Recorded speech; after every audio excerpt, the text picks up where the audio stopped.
तर एक महत्त्वाची बातमी समोर येते। दिल्लीमध्ये सध्या राहुल गांधींची पत्रकार परिषद सुरू आहे। आपण थेट जाऊयात पत्रकार परिषदेमध्ये कि पर्रिकर जी के बेडरूम में क्या इंफॉर्मेशन है, क्या फाइलें हैं और इसका इंपैक्ट नरेंद्र मोदी जी पे क्या है। तो ये एक मेन बात है। Should we go to Jaitley ji speech now.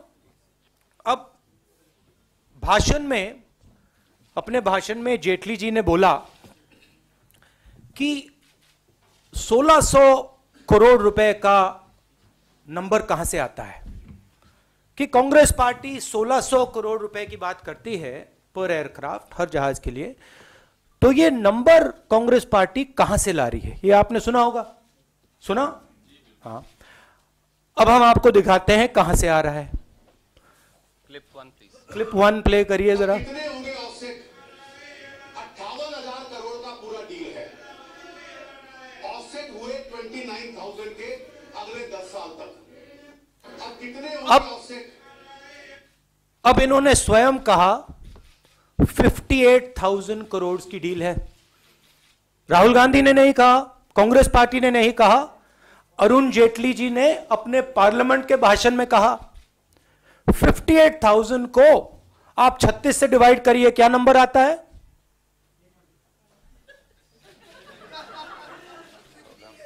1600। तो अरुण जेटली जी, हमें 1600 नंबर आपने दिया है अपने भाषण में। आपने देश को अपने लोकसभा के भाषण में बोला कि 58,000 करोड़ की डील है। आपने अभी वीडियो क्लिप देखी, और उसी नंबर को आप 36 से डिवाइड कीजिए, 1600 करोड़ रुपए आता है। तो ये हमारा नंबर नहीं है अरुण जेटली जी, ये आपका नंबर है। दूसरी क्लिप देखिए। Clip 2 please. 6 लोगों ने बिड दी, 2 लोगों की बिड टेक्निकली सुटेबल फाइट की गई, डसॉल्ट की जो रफाल बनाते हैं और यूरोफाइटर की। ये सब इनके कार्यकाल में हो रहा था। उसके बाद उनकी प्राइस बिड दोनों की खोली गई।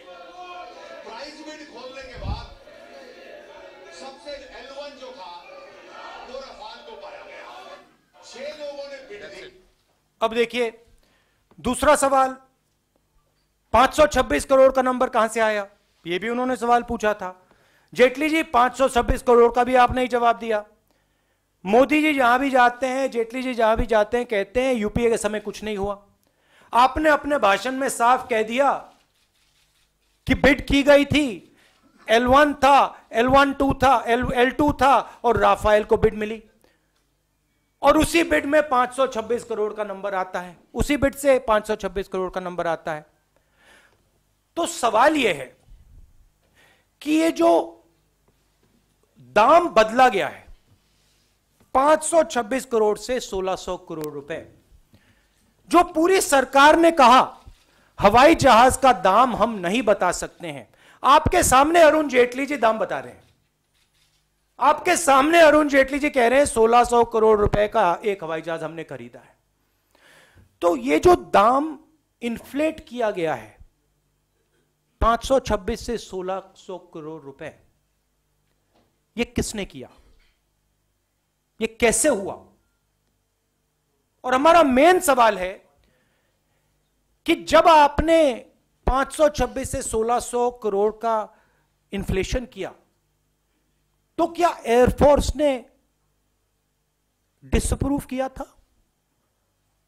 एयरफोर्स ने क्या ऑब्जेक्शन किया था?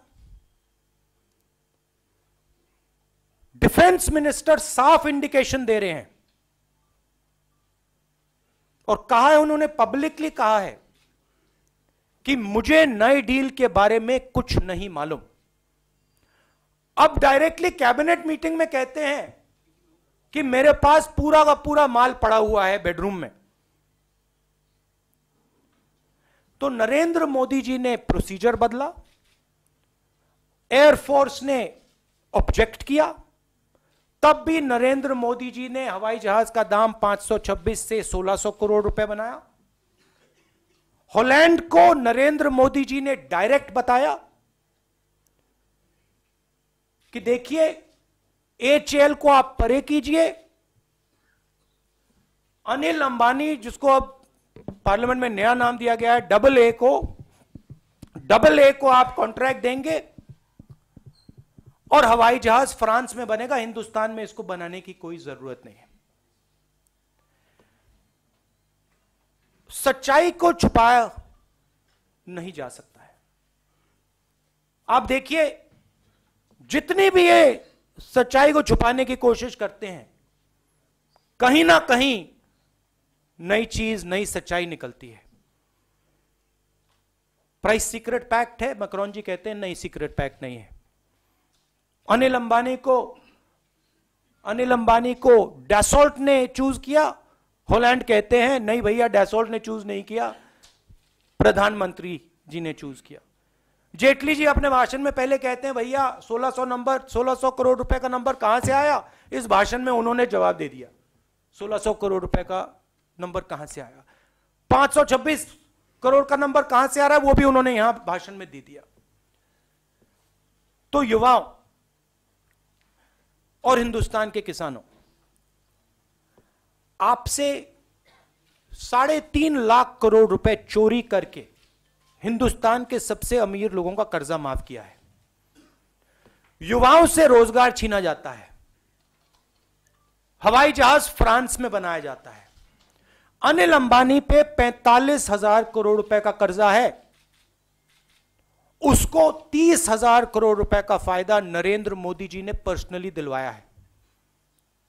पार्लियामेंट में राफेल की चर्चा हो रही है, डिफेंस मिनिस्टर नहीं खड़ी हो सकती,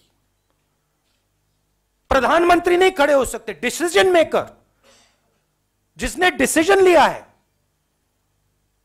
जो धूमधाम के साथ फ्रांस गए, बैंड बाजे के साथ डिसीजन लिया, वो खड़ा नहीं हो सकता है।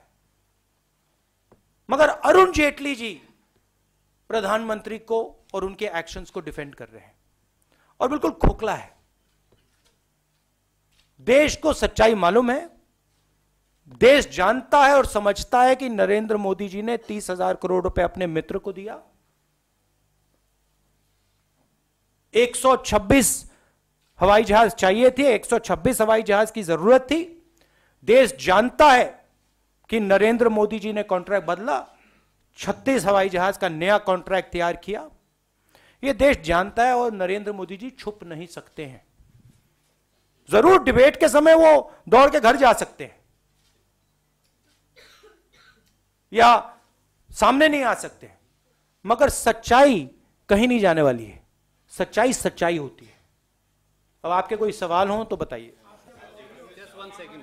अच्छा, एक आखिरी बात मिस हो गई। अरुण जेटली जी ने एक और बात उठाई। उन्होंने कहा कि कांग्रेस पार्टी को, राहुल गांधी को फुली लोडेड एयरक्राफ्ट और बेयर शेल एयरक्राफ्ट के बीच में फर्क नहीं समझ आता। तो अब ये जो आरएफपी है, ओरिजिनल आरएफपी 2007 में जो इशू हुआ था, उसकी एक कॉपी है, आप देख लीजिए। ये देख लीजिए अच्छी तरह, इसमें हाईलाइट कर रखा है आरएफपी में क्या लिखा था। मैं पढ़ लेता हूं। It is essential that the direct flyover aircraft be delivered with a full complement of weapons, and the weapon package should be integral to the flyaway aircraft.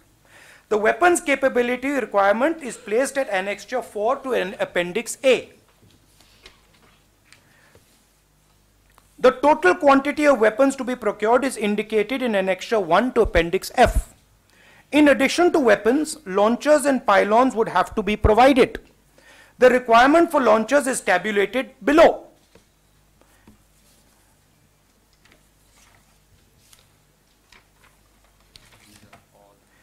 And यहां पे पूरी लिस्ट दे रखी है। Radar warning receiver, missile approach warning system, internal ECM, countermeasures, laser warning, ये सब list दे रखी है कि इस राफेल हवाई जहाज में क्या एडिशनल इक्विपमेंट होना चाहिए। ये हम इसको आसमान से नहीं निकाल रहे हैं, ये आरएफपी का डॉक्यूमेंट है 28 अगस्त 2007, जिसके बेसिस पे पूरा का पूरा कॉन्ट्रैक्ट बना है।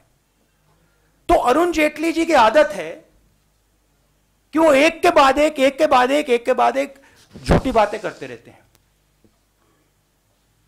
रियलिटी है कि यहां पे राफेल मामले में 30,000 करोड़ रुपए अनिल अंबानी जी को दिया गया है। चौकीदार चोर है। Well, we'll have to take them one by one. Karthike. Yeah. Congress comes to power in 2019, will you cancel the Rafale deal, keeping in mind that so many issues of corruption that we Look, the question is that the Prime Minister is involved in corruption. We are asking for a JPC. We are saying, let us not believe what the BJP is saying, let us not believe what the Congress is saying. Let us have a JPC.